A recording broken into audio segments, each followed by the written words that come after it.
దేవుని పనిలో మనం ఉండాలి, అది మన బాధ్యత. అలా దేవుని పనిలో లేకపోతే మనకు శ్రమలే. కొరింథీయులకు రాసిన మొదటి పత్రిక 9వ అధ్యాయం 16వ వచనంలో పౌలు చెప్పాడు, సువార్త ప్రకటింపవలసిన భారం నా మీద మోపబడి ఉన్నది, నేను సువార్త ప్రకటించకపోతే నాకు శ్రమ. ఈరోజు బాధ్యత లేకపోవడమే మన శ్రమలకు కారణాలు. ఈ బాధ్యత పాస్టర్ గారిదే కాదు, మనందరిది. మనల్ని అందరినీ దేవుడు తన పని కొరకు ఉపయోగించుకోవడానికే పిలిచాడు. అనేకులకు దేవుని శక్తిని నింపడానికే మనం పిలువబడ్డాం కనుక అనేకులను దేవుని కొరకు తయారు చేయడానికే దేవుడు మనల్ని కోరుకున్నాడు.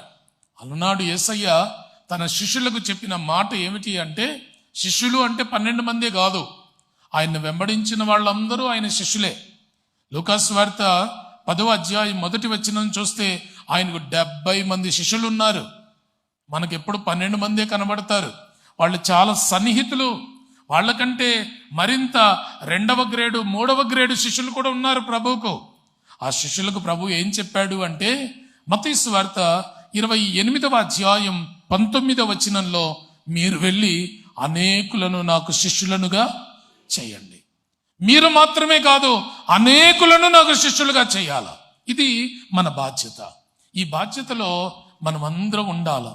బలహీనుల్ని కనబడినప్పుడు వారిని బలపరచాలి, లేక ఆత్మీయంగా కృంగిన వాళ్ళని కనబడినప్పుడు వాళ్ళని ఆత్మీయతలో బలపరచాలి, ఉన్నత స్థితికి తీసుకురావాలి, లేక వారిని దైవజనుడికి పరిచయం చేయాలి, వాళ్ళని ఆలయాన్ని తోడుకొని రావాలి. సాధారణంగా ఆలయాన్ని అభివృద్ధి పరిచే బాధ్యత పాస్టర్ గారిది కాదు, విశ్వాసులదే. ఒక మాట చెప్దాం, కాపరి గొర్రెలు. గొర్రె మరొక గొర్రెను కంటదా? కాపరి మరొక గొర్రెను కంటాడా? గొర్రె ఇంకొక గొర్రెను కనాల, కాపరి కండో.